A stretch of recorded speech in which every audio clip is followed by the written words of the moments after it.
Welcome to this explainer. Today, we're throwing on our teacher hats to explore the deep foundations of how modern workplaces are actually organized. We are diving into the core concepts of management to discover the invisible forces that are literally shaping your career right now. To kick things off, I want you to think about your own workplace for a second, or, even your classroom. Take a mental look around at the structure, the unwritten rules, the way tasks are handed out. Have you ever wondered why leaders and bosses make the decisions they do? Like, why is there a chain of command? Why is work divided up the way it is? Well, it turns out none of this is random. It's all built on over a century of intense study and observation. It all boils down to what we call the principles of management. Now here's the kicker, and it's an important distinction. These are not rigid, unbreakable laws like gravity or physics. You can't just plug them into a calculator. Instead, they're detailed, practical guidelines formed from decades of traditions, assumptions, and really careful observations of human behavior. Because humans are, well, completely unpredictable, management principles have to act as a flexible guide for decision-making rather than some strict scientific formula. Here is our syllabus for today. We're covering what these management principles actually are, the evolution of management thought, Taylor's scientific management, Fayol's 14 principles, and finally, Peter F. Drucker's vision. Let's get right into it. Section 1. What are management principles? Or, as I like to think of them, the rules of the game.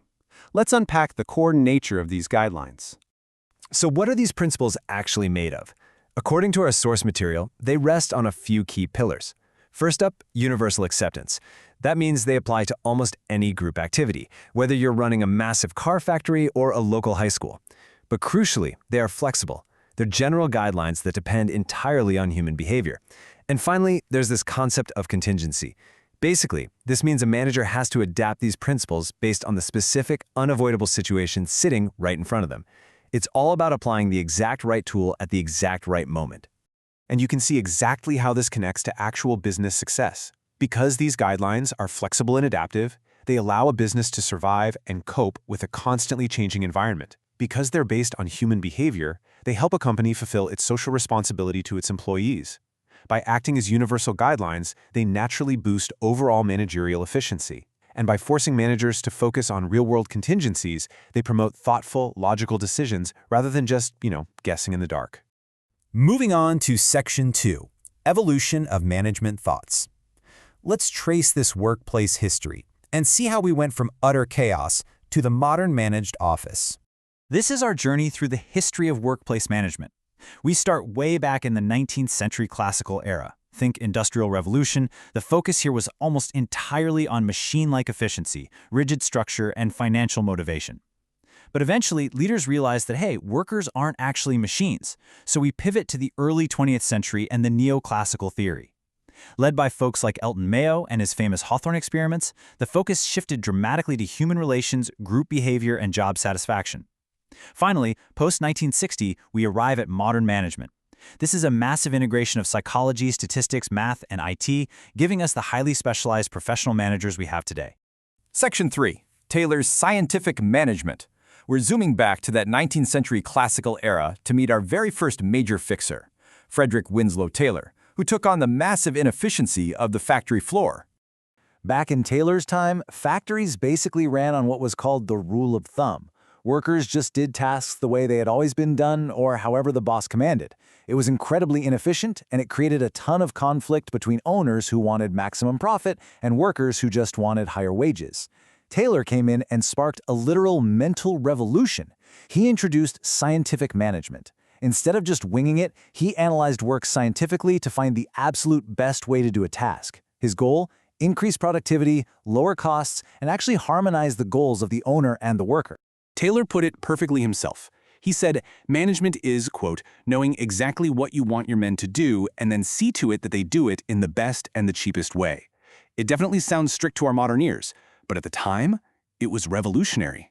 It meant replacing arbitrary bossing around with systematic, evidence-based direction. How do you actually achieve this best and cheapest way?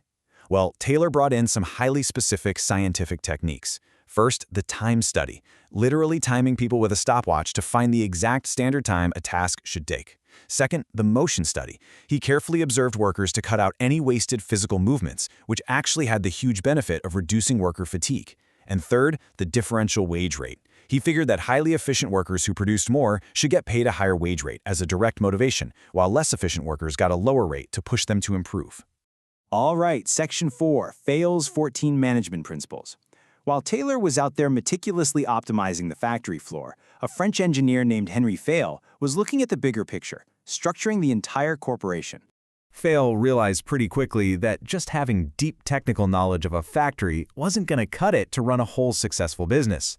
Drawing on his own vast experience, he dropped a book in 1916 where he categorized industrial activities into 6 parts, stuff like technical, commercial, and accounting. Then, he introduced 14 specific administrative principles to give managers a universal structure. He came up with 14 principles in total, but let's highlight the absolute lifesavers that we still use today. Division of work splits up tasks to promote specialization. Then there's unity of command. This cures the modern headache of having 2 different bosses yelling conflicting orders at you. Under Fayol, you get orders from one superior. The scalar chain insists on a clear, unbroken line of power from the top down. Remuneration means fair, suitable pay to keep turnover low. And finally, as bris de corps, this is the absolute need for managers to cultivate mutual harmony, oneness, and teamwork.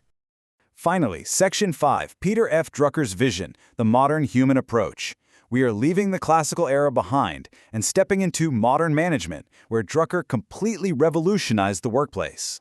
Drucker is widely known as the father of modern management. He basically solved the modern motivation crisis by introducing an absolute game changer called Management by Objective, or MBO. Drucker pushed for a much more human approach. He proved that when you create uniformity in the aims of both the employees and the managers, when literally everyone understands and agrees on the specific objective they're chasing, you unlock this powerful sense of self-regulation. Turns out, people manage themselves way better when they know exactly what the shared goal is. His ideas completely reshaped the corporate world globally. So there you have it, from Taylor's strict, stopwatch-driven factory efficiency to Fayol's structured chain of command, all the way up to Drucker's modern shared goals approach. These aren't just dry textbook concepts. They are the invisible architecture shaping how we all work right now. So, before you clock in tomorrow, take a look around your own environment and ask yourself, which of these principles is managing you today? Thanks for joining this explainer and keep learning.